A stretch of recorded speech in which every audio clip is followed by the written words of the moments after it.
새로운 것을 한번 좀 모색해가지고 시국에 맞게끔 이 얘기를 좀 정리를 했습니다. 그러니까 또 전혀 새로운 강의인데 그중에 핵심이 뭐냐면 아무리 생각해도 오늘의 우리나라의 현실이 지금부터 한 100년 전, 그러니까 우리 고종황제가 대한제국을 선포하고 그리고 나라의 국운이 기울어지면서 여러 가지 정말 창피한 일들이 많이 벌어졌죠. 아관 민비 시해, 아관 파천, 그 다음에 또 일본과의 을사늑약, 그 다음에 또 헤이그 만국 평화회의 특사 파견, 그 사건으로 고종이 하야.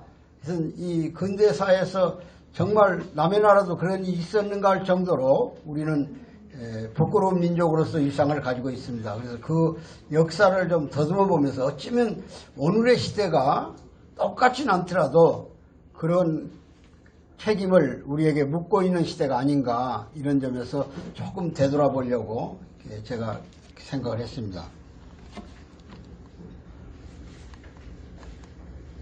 이게 이제 분단의 역사적 배경 그렇게 썼습니다. 여기 보면은 천진조약 그 후 10년 그런 말이 있어요. 이 천진조약은 1885년에 중국 텐지죠. 천진에서 일본의 이토 히로부미하고 중국의 청나라의 북양대신 이홍장이 사이에 맺은 조약입니다. 그 조약을 맺기 전에 우리나라에서 어떤 일들이 있었느냐, 이모군란이라는 게, 이모군란 잘 아실 겁니다. 1882년에 그러니까 일본의 신식 군대가 양성되면서 별기군이라는 게 생겼는데 구식군대들을 배척하기 위해서 식량을 공급을 안 해요, 군대에게. 그리고 한 2주간 식량을 못 받은 군대들이 소위 군란을 일으킨 거예요. 군란. 난리를 피웠다 그런 얘기야. 그랬더니 조정이 긴급하게 식량을 줬는데 집에 가서 쌀보따리를 열어보니까 흙이 절반이다 그런 얘기예요. 모래가. 그래서 분기한 나머지 일으킨 사건이 이모군란이에요. 이모년에 군대가 반란을 일으켰다. 근데 그것을 계기로 해서 일군도 한국의 군사 파견을 강화하고 결국 북식군대는 청나라 위주의 군대고 신식군대는 일본 위주의 군대니까 일본이 군권을 장악하려고 그러고 동시에 청나라도 만만치 않게 군대 파견을 더 서둘러요. 그러면서 대원군이 복권하는 겁니다. 대원군이 정치에 손을 뗐다가 다시 이 사건으로 다시 권력의 전면에 나타난다. 이게 이모군란이에요. 그 다음에 이제 이모군란이 일어나면서 아무래도 사세가 다시 중국 쪽으로 기울으니까 일본이 배후에서 조종을 해가지고 일으킨 사건이 갑신정변이에요. 갑신년에 홍영식이 만든 이 안국동에 우체국을 설립했잖아요. 밤 10시에 개화파라고는 박영호, 김영식 같은 일부 소위 요즘 말하면 일본 세력들이요.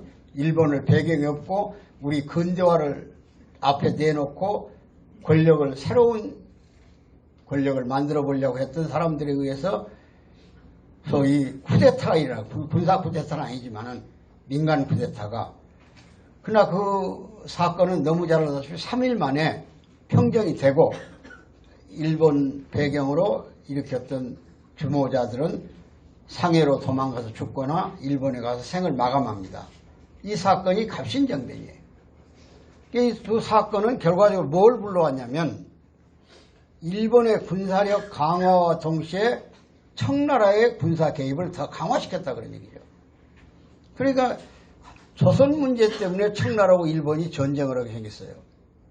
그래서 일본의 이등박문희가 꾀를 내기를 중국의 이홍장이를 부른 겁니다.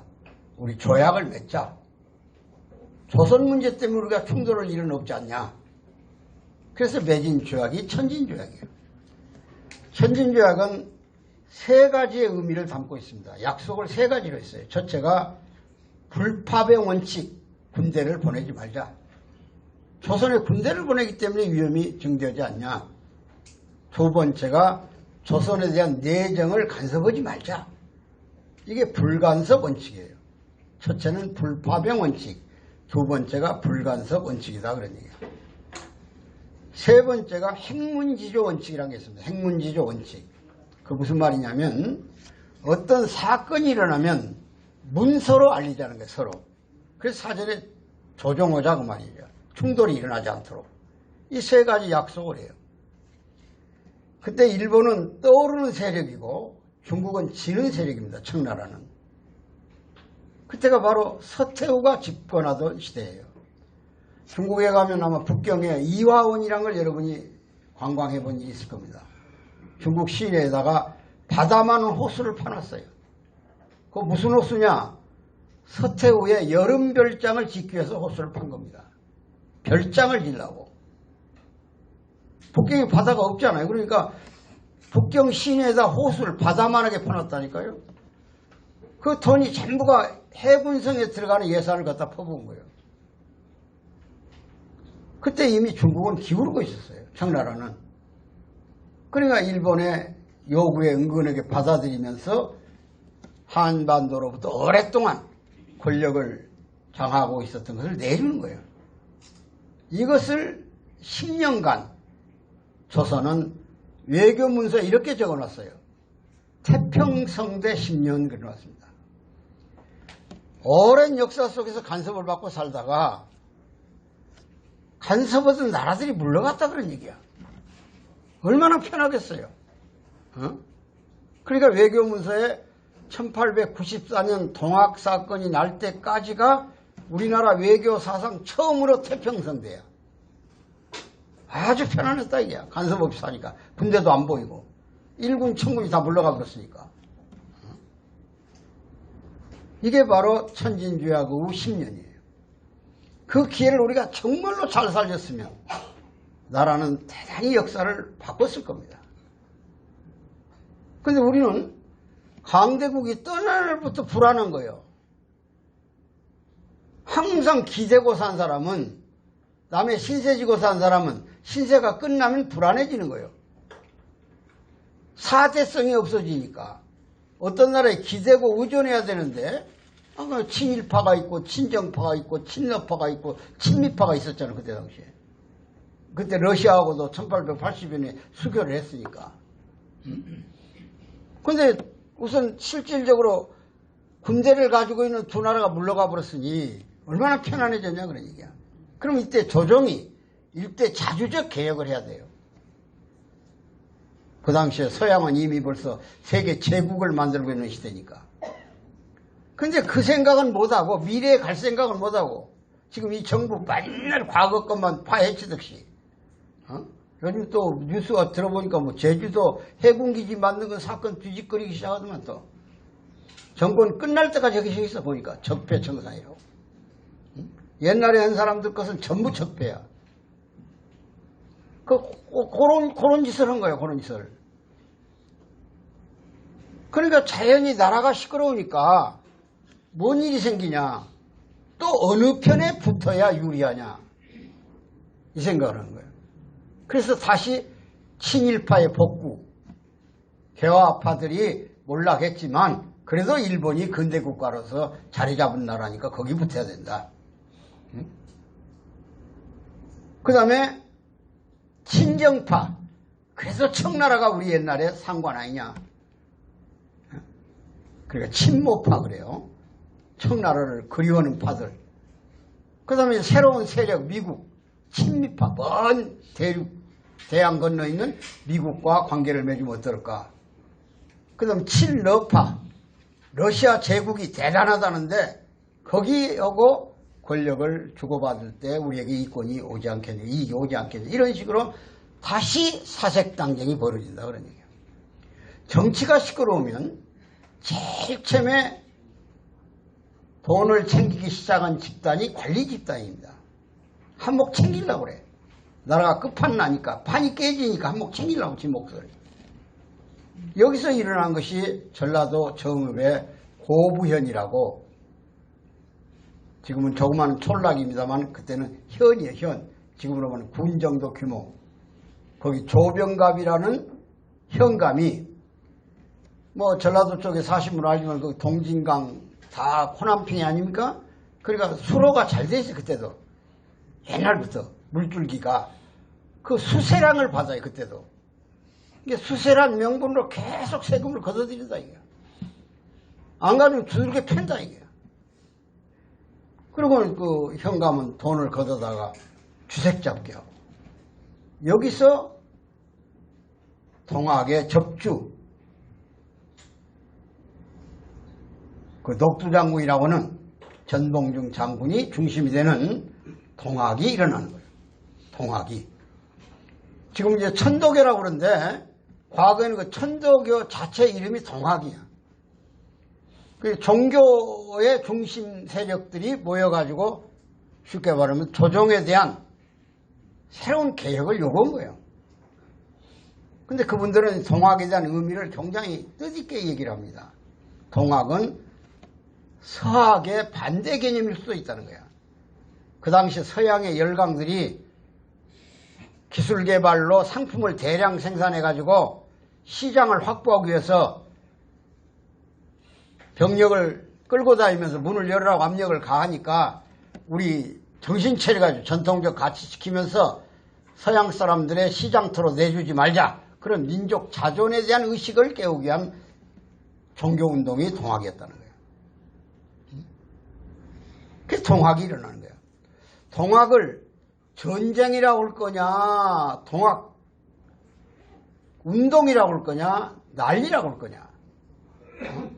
정권마다 규정이 달라요. 교과서 변화를 보면 동학 난리, 동학 운동, 뭐 농민 전쟁 여러 가지 형태로 써요. 최근에 일반적으로 정리된 것은 동학혁명입니다. 동학혁명. 이 변화는 하나의 체인지죠. 체인지. 바꿔가는 거. 근데 동학은 새로운 세계를 꿈꿨다 그런 얘기야. 혁명일 때는 정치 용어가 포함되는 겁니다.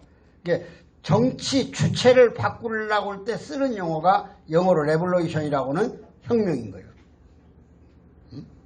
일종의 어떤 사회 변화나 체제 약간의 변화를 얘기하는 트랜스포메이션이 아니라 레스토레이션, 완전히 바꿔버리는 이런 정치 체제 변화를 요구하는 것을 우리는 혁명이라고 하는 거예요.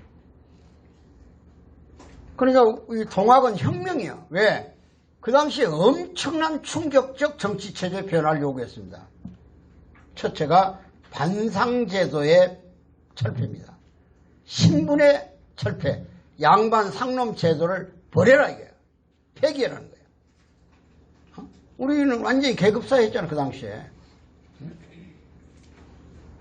그 당시에 최고의 벼슬은 관리고 그 사람 벼슬은 중농이고 농사진 사람이고 그 다음 벼슬은 상업자들이고 그 다음 벼슬은 공업인들이죠. 천민들, 뭐 대장깡쟁이, 그 다음 백정놈, 이게 사람 취급도 안 했죠. 그렇게 산업공상 제도가 분명하던 시대에 그 다음에 노예제도지. 우리 노예제도, 종제도라는 게 그걸 철폐하라는 거야. 얼마나 과감한 혁명입니까? 그 다음에 들고 나온 것이 경자 유전의 원칙. 농사진 사람에게 농토를 돌려줘라. 과거에 소작인이란 게 지주가 안 되잖아요. 지주는 벼슬은 사람들이 그 들판을 얻어가지고 국가로부터 왕으로부터 얻어가지고 하사받은 땅에서 소작인들이 붙어가지고 생계를 유지하면서 살아가면서 두들겨 맞고 별별 다 당한 거 아니야. 무슨 그 인권이 있어요. 그게 무슨 자기가 있어요. 옛날 머슴이라고 나이 드신 분들은 기억하는 사람 많을 겁니다. 근대까지도 있었잖아. 머슴제도. 1년에 일하고 쌀 몇 가마니 받고 보리 몇 가마니 받는 제도. 그것도 밥만 먹기 위해서 일해준 사람도 있고. 그런 걸 철저히 폐지해서 농토를 농민에게 주라는 거야. 그리고 거기서 인권을 얘기했던 인권, 인내천. 사람이 곧 하늘이다. 모든 사람은 평등하다 그런 얘기야. 얼마나 과감한 개혁 혁명입니까? 그걸 들고 나왔다 그런 얘기야. 근데 조정이 그거 들어주겠어요? 안 들어주죠. 그러니까 관군을 보내가지고 동학 농민군, 죽창 들고 정읍 일대로부터 시작해서 광주를 점령하고 전주까지 해서 여기 보은 송리산까지 올라왔잖아요. 동학군이. 그러니까 조정은 불안해서 관군을 파송해가지고 동학군을 토벌하다가 도저히 동학군의 위세에 밀려가지고 자꾸 후퇴를 하니까 조정이 청나라에다 원군을 요청해버렸다 그러니 원군을 좀 지원해달라. 그래서 청군이 또 개입하는 거예요. 이제 둘이 다 물러갔는데 그러니까 이것을 빌미로 해서 일본군이 들어오는 거예요. 아까 얘기했잖아요. 문서로 알리자고. 어떤 사건이 나면 문서로 알리자 사전 협의하자고 그러는데 우리 조정이 일본한테는 통보도 안 하고 청군을 불러왔다 그런 얘기예요. 그러니까 일본군이 그걸 빌미로 해서 한국에 와서 동학을 경멸하는 거예요. 여기서 부딪힌 것이 결과적으로 풍도 앞바다, 인천 앞바다에서 일어난 청일전쟁인 거예요. 청일전쟁, 1894년 말에 일어난 청일전쟁. 근데 아까 얘기했잖아요. 청나라는 이미 노세에 가고 부패하고 일본은 신흥 세력이 번창해 가는 나라니까 이 해군전쟁이죠. 해군. 풍도 앞바다에서 일어났으니까 해전. 근데 해전에서 뭐 연패를 하는 거예요. 연패를 중국이. 왜? 해군 장비가 전부 노세해버렸다 이게. 서태후가 그 이화원 파는데 예산을 써버려가지고. 그 낡은 배들이 찌뚱거리고 돌아다니지. 일본은 뭐 그 정신 자세가 살아있지. 응? 그때 당시 일화 중에 하나가 유명한 일화가 일본 육군 대신에 아들놈이 청일전쟁 해전에 왔다는 거야. 이 풍도 전쟁에. 근데 배멀미를 하고 막 토하고 그러니까 견디다 못해서 자기 어머니한테 편지를 보낸 거야. 도저히 멀미가 나고 먹을 것도 하나도 못 먹고 막 뼈골이 상접할 만큼 비참해졌으니 대일본 육군 총리, 육군 대신의 아들이 이래야가 되겠냐. 제발 후방으로 나를 좀 빼달라고. 응? 그날로 그냥 어머니가 가서 아들놈을 호적에서 빼버렸어. 너 같은 자식을 둔 일이 없다고. 그래서 아버지 사인 받아가지고 편지 보냈던 게 풍도 앞바다 해군 부대로. 너 같은 자식을 둔 일이 없으니 네가 알아서 잘 기어라고. 그 편지를 받고 일본군이 얼마나 사기중천했던지. 대일본 제국에는 그런 부패가 없고 그렇게 부정한 비리가 없다. 그래가지고 청나라를 물리친 겁니다. 그래서 일본에게 대만을 준 거예요. 그 대가로. 그때 일본 땅으로 대만이 넘어간 겁니다. 전쟁 보상금으로. 현금으로도 많이 줬죠. 그 현금으로 준 돈 갖고 일본의 군수산업이 발전한 거예요. 지금 우리 정부에서도 과거 김대중 정부 때 북한에 많은 돈과 쌀 같은 걸 줘가지고 그거 갖고 핵무기 개발했다고 하는 사람이 주장하듯이 일본 군국주의도 그때 중국으로부터 받아온 배상금 가지고 군사대국가가 된 거예요. 사실은. 그리고 만주 문제가 생기고 이래가지고 이제 청일전쟁이 끝나니까 일본의 한반도 진출 세력이 더 강화됐을 거 아니야. 근데 갑자기 소련이 제안을 해와서 일본한테다.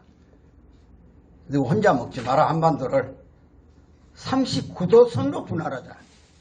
38선 위에 39도선으로 놓아서 그 북쪽까지 내가 가질 테니 그 밑쪽만 가져라. 러시아가 이제 제안해 온 거예요. 소련이. 그 당시 러시아겠죠. 그러니까 일본이 금방진 놈들이다. 너희들이 나라는 크지만은 너희들이 별거 있냐. 어떻게 그따구 소리를 하냐. 그래서 일본이 러시아에다 제안을 해요. 압록강, 두만강을 경계로 해서 거기서 40km를 완충지대로 하고 그 이북에 있는 간도 지방을 러시아가 가져라. 이거 참 심각한 얘기입니다. 그럼 간도가 누구 땅이니까 일본이 그렇게 하는 거죠. 지금. 당시까지 간도는 국제적으로 한국 땅입니다. 조선 땅이야. 그러니까 일본이 조선 땅을 40km 완충지대로 하고 나머지를 너희들이 가져라. 소련에게 그렇게 양보한 거예요. 그러니까 소련이 건방진 놈들, 섬나라 놈들이 대륙 제국의 맛을 못 봤구만. 그래서 시작한 것이 너일전쟁이야. 1904년에 너일전쟁. 근데 물론 일본 해군이 여순, 중국의 대련이라는 데 여러분들 가봤죠? 안중근 의사의 감옥이 있는데 그 대련 앞에 여순이라는 데가 있어요. 거기에 소련의 해군 기지가 있었어요. 그럼 여러분 좀 이상한 게 있죠. 왜 거기가 소련 해군 기지가 중국 땅에 있었을까? 왜 그랬을까요? 당시 중국은 쇠퇴해가지고 여러 나라에게 땅을 조차해줬어. 빌려줬다 그 말이야. 돈 받고. 그러니까 상하이라도 이런 데가 프랑스, 영조, 독일, 청도가 독일 조차지, 뭐 미국 조차지, 여러 나라가 들어와. 러시아 조차지. 그 러시아 조차지가 바로 여순이야. 그러니까 그 자리가 소련 땅이다 그런 얘기야. 소련 땅. 중국으로부터 빌려온. 그러니까 거기를 일본이 공격했다 그런 얘기야. 그리고 한 해군 부대는 동해로 해가지고 러시아의 소위 브라디보스토크를 향해서 올라간 거예요. 거기서 이제 전쟁이 붙을 때 그때 이제 독도 문제가 생기는 거예요. 일본 해군이 독도 앞바다 지나가다가 자기 나라 지도에 없는 섬을 하나 발견했다 그런 얘기야. 응? 군인들이 전선에 나갈 때 작전 지도를 갖고 갈 때는 자기 나라 영토가 다 규정되어 있잖아요. 그럼 일본에서 최고의 북단에 있는 섬이 오키섬이라는 게 오키섬. 응? 근데 거기서부터 80km 더 북쪽에 독도가 있다 그런 얘기야. 그러니까 오키섬까지만 일본 지도에 나와 있어요. 근데 독도는 지도에 없어. 근데 가서 보니까 이 동해바다에서 러시아하고 대항하는데 중요한 전략적 가치가 있다, 이 독도가. 근데 보니까 무인도다, 이것이. 그래서 일본 본토에다 보고를 하는 거예요. 전략상 가치 있는 섬이 하나 여기 있습니다. 사람이 사냐? 안 삽니다. 그래? 어떻게 생기나 가서 관찰 좀 해봐라.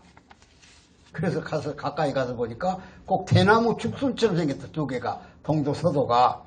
그래서 보고를 온 거예요. 꼭 대나무 죽순처럼 생겼다고.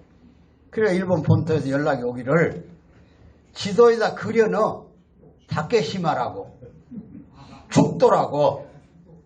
그래서 독도가 죽도로 바뀌는 거예요, 그때. 러일전쟁 때. 거기에 일본이 지금 근거를 들고 있는 소위 무인도를 먼저 발견하는 주의지다 그런 뜻입니다. 우리는 이미 신라 이사부 장군이 삼국시대에 점령을 해서 우상국을 신라로 송일시킨 거 아니요? 그 위에서 일본인들 배들이 무단으로 와서 고기 잡아가고 향나무 뽑아가고 이러기 때문에 끝없이 추격하고 추방한 일이 있는데도 엉뚱한 소리 하면서 우리나라 그때도 멍청한 있을 때니까 벌써 이미 애격권이 다 넘어갈 때 아니고 그때가. 그러니까 그냥 자기들 땅으로 기록해가지고 지금까지 주장하는 거예요. 근데 결정적인 잘못은 미국이 한 거예요, 그것도. 1949년부터 51년까지 3년 동안에 샌프란시스코 강화조약이라는 게 있었어요. 전후 처리를 하는데 영토 규정을 하는, 영토가 어느 나라 땅인가를 서로 결정해주는 39개 나라가 모여서 샌프란시스코에서 3년간 회의를 한 적이 있어요. 근데 우리는 외교권이 없으니까 국가로 인정을 못 받아요. 국제적으로 승인을 못 받아요. 참석 안 돼요. 우리는 독립국가가 아니었어요, 해방 이후에도. 그러니까 일본에 가서 로비 다 하는 거예요. 그러니까 7번 회의했는데 5번까지는 독도란 말이 나와요. 그리고 한국 영토라고. 근데 6번, 7번째 독도란 말 이름이 싹 빠져버렸어요. 그리고 뭐라고 거기다 기록을 해놨냐. 니왕 쿠르눅 암 그려놨어요. 그 모대와도 상관없어요. 그런 말이 있는갑다 그래도요. 프랑스 선교사 이름이요. 그 사람이 니왕 쿠르눅 암. 그러니까 니왕 쿠르눅이라는 사람이 올라간 암석이 있는 섬이다 그런 뜻이에요. 그러니까 이 독도라는 고유 명칭을 빼버렸어요, 이놈들이. 미국이. 그러니까 일본 것도 아니고 죽도도 아니고 독도도 아니고 그냥 니왕 쿠르눅 암이야. 바위덩어리로만 생긴 섬인데 니왕 쿠르눅이라고는 프랑스 선교사가 처음으로 올라갔다. 그건 뭔 말, 주인이 없잖아요. 이걸 일본이 지금 주장하고 있는 거야. 그때 당시에 한국당 같으면 분명히 샌프란시스코 강화 조약에서 한국 영토니 돌려주라. 이렇게 안 했다 이거야. 아니기 때문에. 그럼 여기서 이제 유추해 보는 거예요. 왜 미국은 독도에 대해서 그렇게 정확한 규명을 안 했을까? 미국의 군대나 정치가들 머릿속에는 한반도의 전략적 가치를 무시해버렸어요. 한국은 이 불편한 나라다 이거야. 골치 아프고 반도인데 이거 없어도 일본에다만 방어선을 잘 쳐놓으면 미국은 안전한 나라가 된다. 일본을 빨리 부활시켜가지고 복구시켜가지고 강국으로 만들어주면 공산주의의 남진 정책을 막을 수 있다. 러시아나 중국의 정책을 이렇게 판단하고 그러니까 49년 6월 달인가 미군을 다 철수시켜버렸잖아. 고문단만 남겨놓고 안보 라인을 일본으로 쳐버렸잖아. 한국을 무시해버리고. 그러니까 이 독도가 미국 사람 눈에 들어올 리가 없는데 제가 아깝단 말이야. 아까워. 일본에다 주기도 그 한국이 불만을 까두고. 그러니까 저것을 애매하게 만들어놨다가 만일 한국이 최악의 경우 공산화가 되면 독도만은 일본 거라고 해버리자. 이런 계산이 있었던 거야. 이게 바로 센카쿠도 그런 거야. 중국 영토를. 개인 명의로 해놨잖아요. 그 센카쿠 열도를.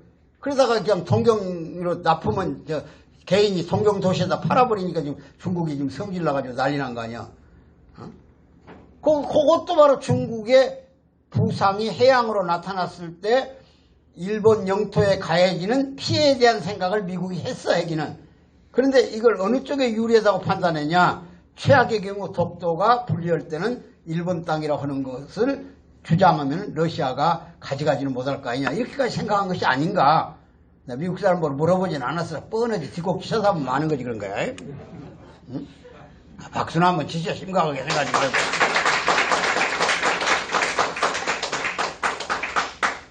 이게 우리나라 근대사입니다. 자, 너인전쟁에서 러시아가 집니다. 항복을 어디서 한지 아세요? 여순에서, 여순에서. 왜냐? 처음에는 일본군이 동해로 올라가가지고 소련의 두만강 하류에 있는 녹둔도 거기서부터 쫙 치고 올라갑니다. 브라즈보에서 하브로브스크 쪽으로. 파리치단스크, 이리스크, 우스리스크부터 쫙 올라가요. 근데 끝없이 가도 인가가 안 나타나. 사람 집이 없어요. 일본군이 그냥 몰고 올라가 본데 전부 다 모스크바로 가버렸다 이게. 벌판을 버려버리고 불태워버리고 전부 다. 그 우물물에는 전부 독약을 타버렸어. 그러니까 일본군이 도착해서 야영지를 치고 하룻밤 자고 나면 설사를 하는 거야. 배가 아파가지고. 독약 탄 물을 먹어가지고. 그래서 일본이 고민하다 개발한 약이 정로환이야. 정로환. 설사에 멈추는 정로환. 그러니까 원래 정로환 이름은 정복을정자 러시아자 정복을정자 러시아라고 할 때 로자 환자입니다. 이 러시아를 정복에서 먹는 약이 정로환이야. 지금 우리나라 동성지약이 수입해서 이제 바로정자 길로자를 써놔서 바꿔놓은 거지. 기분 나쁠까 봐서. 약을 먹어도 그런 걸 알고 먹어야지. 그러니까 일본이 그 벌판으로 올라가다 결국 소련의 소위 수거작전이라고 하나 그 지역을 완전히 소상해버리고 없애버리고 비워버린 거야. 끝없이 넓은 땅을 병력을 배치해서 가봤자 사람은 없어. 인가도 없고 먹을 것도 없고. 그래서 다시 후퇴해가지고 해군전에다 운명을 걸어버린 거야. 해군전에 해전에서. 근데 해전을 소련은 사실 러시아는 그때 유도한 거야.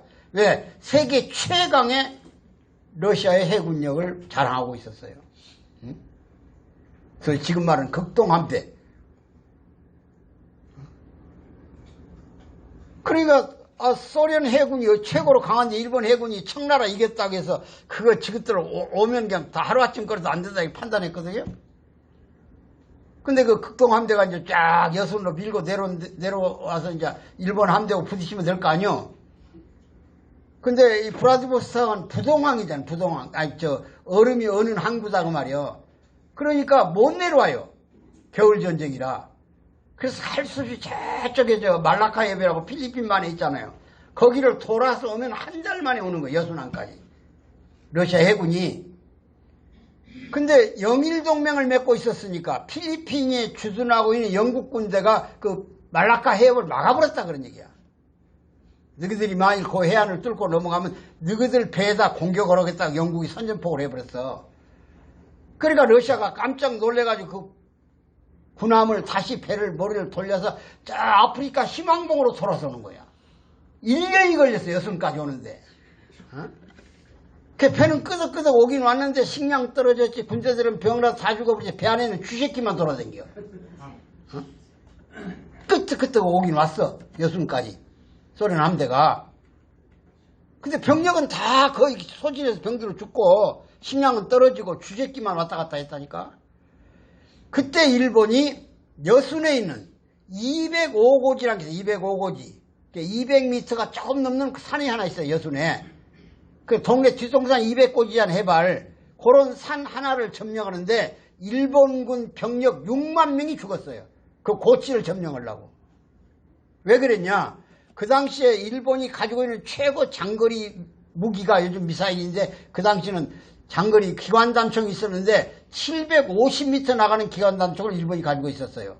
그러니까 그 고지에 올라가서 러시아 군함이 쫙 밀고 올라오면 거기다 구멍을 내버리면 가랑져 버리니까 그걸 위치를 점령하려고 6만 병력을 죽여가면서 그 고지를 점령한 거야. 한 달 27일간 전투를 했어요. 2달 가까이를. 그래서 결국 소련군을 물리치고 그 고지를 점령한 거야. 그리고 기관단총을 쫙 배열해서 이제 끄덕거리고 쥐새끼만 싣고 오는 배를 향해서 쫙 갈겨버렸다고 말이야. 구멍이 다 나서 수장이 다 가랑겨버렸어요. 그래서 거기서 러시아가 항복을 해버린 거야. 그래서 일본과 러시아의 러일 전쟁의 항복 장소는 러시아가 아니고 여순입니다. 여순. 그 기념관에 한번 가보세요. 아, 그거 알았으면 또 바꾸가시 할 거 아니야. 왜 여순에서 싸워서 항복을 했는가를 알아야 할 거 아니야. 그 역사를 얘기를 해서 그냥 지나간 식으로 얘기 말아들어요. 이렇게 자세히 얘기를 해줘야 그냥 정신이 바짝 나고 아 그런갑다고 이해를 하지. 그 보통 사람 이런 얘기 못합니다. 나 오늘 아침에 공부한 거야 내가 이거. 근데 이게 들여다볼 수도 없잖아. 강사가 자꾸. 이거 보고해야 되는데 나도. 근데 대충 좀 머리를 정리하면서 좀 하고 있는 거야. 약간 틀린 것도 서로 드문드문 있을 거예요. 이게 오해하지 마시고 아 그 정도라도 잘한다 그래야 돼요. 처음 듣는 얘기잖아 이거 다. 교과서에서 배웠다 하더라도.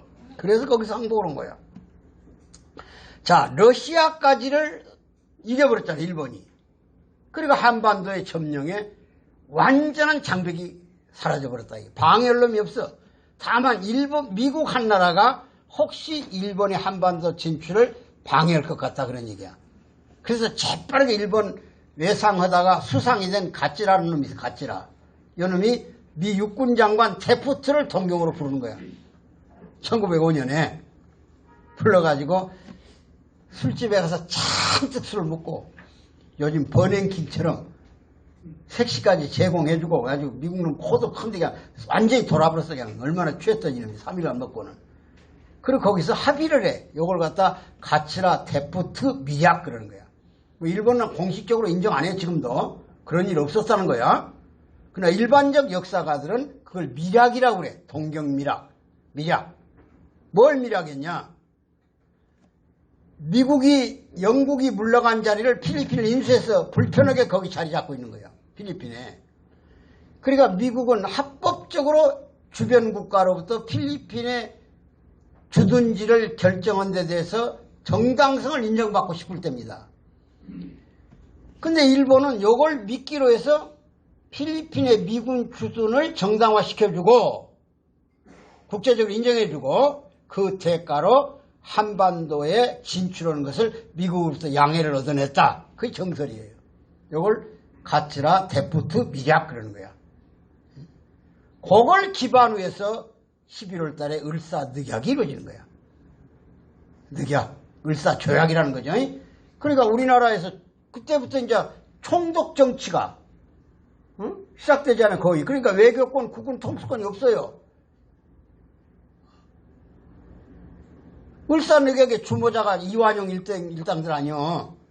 오적이라고 해가지고. 그래서 고종이 정신을 바짝 차려가지고 이준 선생, 이상설 선생, 위종 선생을 비밀리 불러다가 헤이그, 네덜란드 헤이그에서 만국평화회의가 열리니 거기 가서 일본과의 을사조약은 부당하고 불법적이었다는 걸 폭로해라. 그래서 우리는 절대로 일본의 간섭을 받아서도 안 되고 식민지가 될 수 없다는 것을 천명을 하고 비밀리 보냈다 그런 얘기야. 그때는 소련 공사로부터 초청장을 받았어요. 그래서 그 초청장을 안고 기차를 타고 막 버스를 타고 해가지고 해그까지 갔어. 한 2달 동안에. 가서 만국회의가 열렸는데 가서 보니까 명찰이 안 나와 있어. 초청장을 받았는데. 그게 어떻게 된 거냐? 그랬더니 우리나라가 국가가 아니야. 이 외교권, 국군 통수권이 없는 건 식민지과 똑같아 격이. 그래서 너희 나라는 참석할 자격이 없다는 거야. 그래서 못 들어간 거야. 회의장을. 그러니 만세계 앞에 부당한 조약의 부당성, 그 다음 우리는 일본의 식민지 될 수 없다는 걸 폭로하려고 단단한 계획을 가지고 갔는데 입장 자체가 안 돼. 입장 자체가. 그래서 소련 공사를 찾아가 어떻게 되냐. 너 초청장을 보내면 어떻게 되냐니까 일본이 압력을 넣어가지고 그냥 무효돼 버렸다 그런 얘기야. 어디 가서 원망하겠어. 그래서 분개를 참지 못한 이준 선생은 헤이그 거리를 방황하다가 한 달간 병을 앓아 속이 상해서 죽었어. 근데 여러분들은 교과서에서 공부하기를 이준이 활복 자살했다고 써졌어. 그건 일본식 사망설이야. 일본 놈들은 끄떡은 활복을 해버려. 일본 사람 있어 미안하지만은. 근데 한국 사람은 절대 활복 안 합니다. 은근히 죽지. 근데 옛날에 그 농민 한 사람, 장수 사람이 흉내내다가 그냥 너무 깊이 들어가서 죽은 사람이 하나 있어. 활복은 것이 돼버렸는데. 이준 선생도 속이 상해서 죽은 거야. 그 현지 갔는데 확인했어. 활복 안 했어. 하숙집에서 어떤 주인이 올라가 보니까 죽어 있어. 기가 막힌 거야. 영혼이 지금 떠돌아. 응? 그 다음에 이상설, 이준 선생은 다시 돌아와다가 이상설 선생은 브라디보스톡에서 그 흐르는 강물가에 유어비가 하나 있어. 내 영혼이 여기서 물 따라 조국을 찾아가겠다고 쓴 유어비가. 응? 이종 선생은 미국에 가 계시다가 돌아가시고. 자, 이런 통안의 한을 가진 민족입니다. 그것이 사건이 돼서 고종이 일본의 강압전체에서 밀려난 거예요. 그 이전에 이미 민비는 시해당했고 사무라이들한테. 얼마나 민비를 일본의 깡패들이 와가지고 죽였을 때 민비 시신을 불태워버렸잖아요. 그 장면을 고종이 봤어. 얼마나 불안했으면 러시아 공사관으로 뒷담길을 통해서 숨었겠어. 그 아관파체에 이렇게 숨은 거야. 숨어. 불안해가지고. 자기도 죽을 것 같으니까. 근데 러시아 놈들도 얼마나 엉큼하든지 고종을 잘 환대한 것 같더니 맨날 들어와서 각서 쓰라는 거야. 이권을 얻어가려고 무슨 광산을 내놓으라, 철도 부설권을 있다고 소리하고 있는 거야. 그래 고종이 또 멀리 빠져나와가지고 다시 돌아온 거야. 궁으로. 이런 거 역사에 우리가 참 한이 많은 민족이야. 그 당시에 고종이 1858년인가요? 대한제국을 87년인가 선포했지만은 그건 역사적 의미가 있어요. 대한제국. 왜 제국이라고 했냐면 태조 이성계가 건국을 할 때 조선을 세울 때 고려로부터 성을 바꾸잖아요. 역성. 왕씨 성을 이씨로 바꿨잖아요. 그 역성이야. 성을 바꿨다고 말이에요. 혁명이. 고려는 왕조가 왕씨로 이어져 왔잖아요. 근데 이씨로 이제 바꾸는 거예요. 역성혁명 그러는 거예요. 그러면 이태조가 태조 이성계가 정권을 잡아가지고 그 당시에 개성 일대에서 왕씨를 체포라는 명령이 내려서 싹 씨를 말려버리려고. 그래서 잡혀간 사람들을 배 2척에다 싣고 자 진도, 제주도로 귀양 보내려고 싣고 가는 거야. 가서 진도 앞에 가서 배에다 구멍을 내가지고 거기서 수모를 시켜버렸어. 그 원혼이 얼마나 많이 있겠어. 그러니까 진도에서 제사 좀 지내야 돼. 제사를 안 지내니까 세월호를 그냥 삼켜버린 거 아니야. 왕씨들이 성질나가지고. 응? 나라 좀 시끄럽게 해보려고 말이야. 그래서 왕씨들 중에 헤엄치고 건너온 사람이 들어있어. 그 사람들은 왕씨로는 못 살아. 그래서 갓을 쓰면 전씨. 옆에다가 울타리를 치면 국시, 그 다음에 점만 하나 찍으면 옥시, 요게 변형된 거예요. 전두환이도 그 일파야. 합천 해인사로 숨어가지고 전두환 조상이 진도 물속에서 뛰쳐나와가지고 기어나온 거야. 이제 알았구만. 또 박수 치죠. 다행히 오늘 여기는 왕씨는 안 왔구만. 옥시도 안 오고. 있는지 몰라도. 그런 사연이 있습니다. 뭐 딱똑 다 그렇다는 건 아니지만.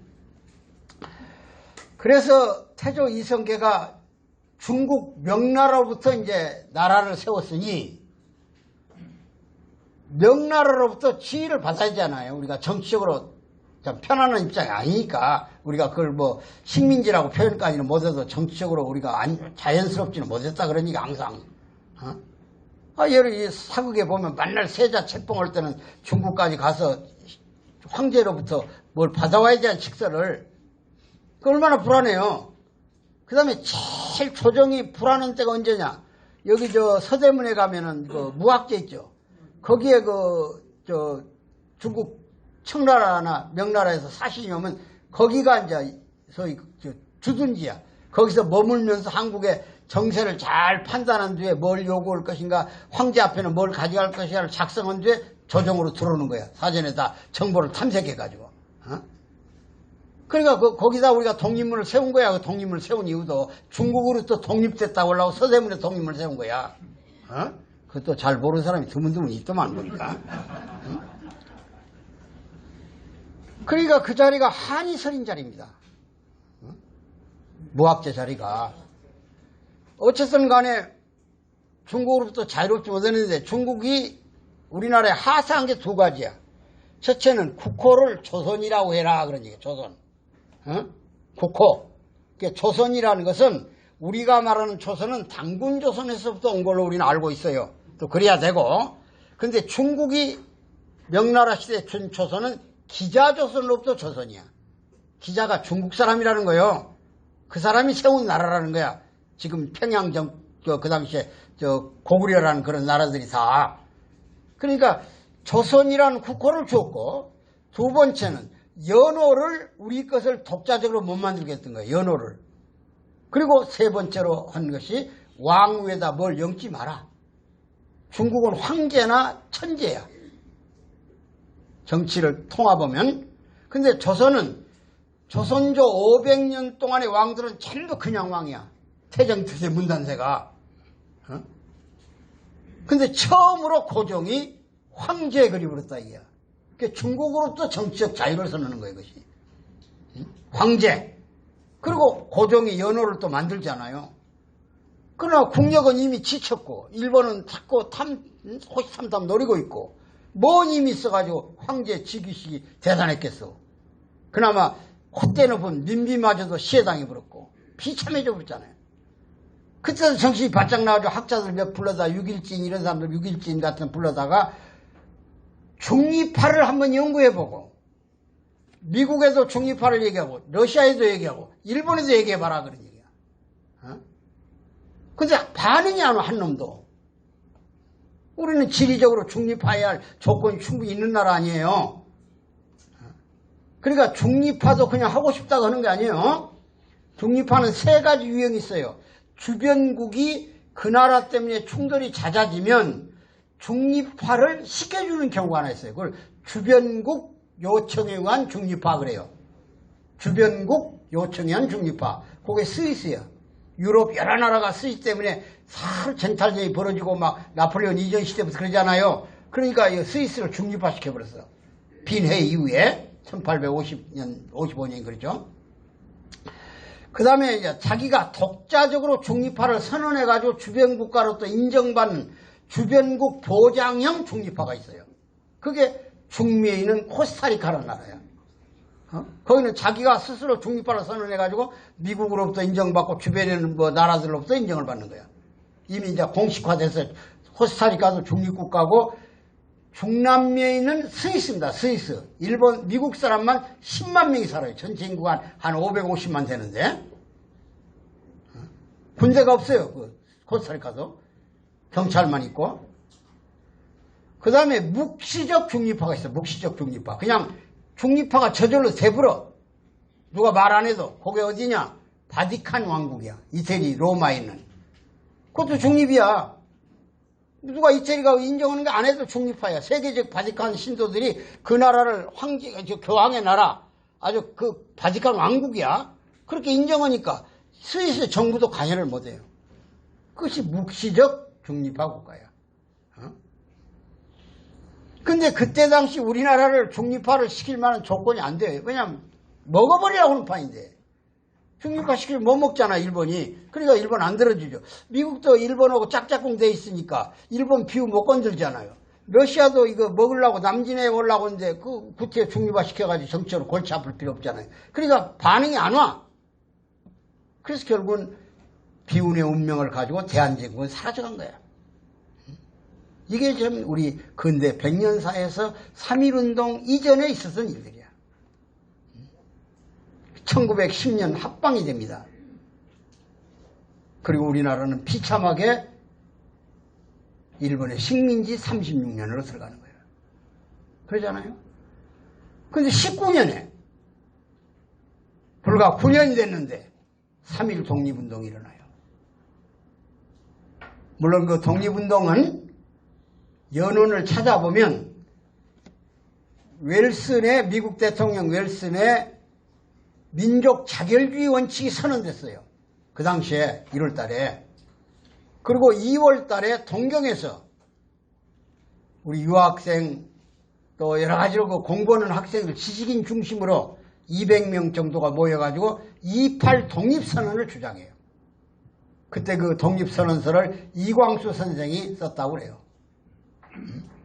그리고 이제 3.1절에 그 영향을 받아가지고 바쿠다 공원에서 33명이 그 당시는 천도교, 지금 아까 얘기한 동학이죠. 천도교 대표, 기독교 대표, 불교 대표 이렇게들 중심이 돼가지고 33분이 독립선언서를 발표하고 그때 3.1절을 기해서 물론 3월 1일 날 일시한 건 아닙니다.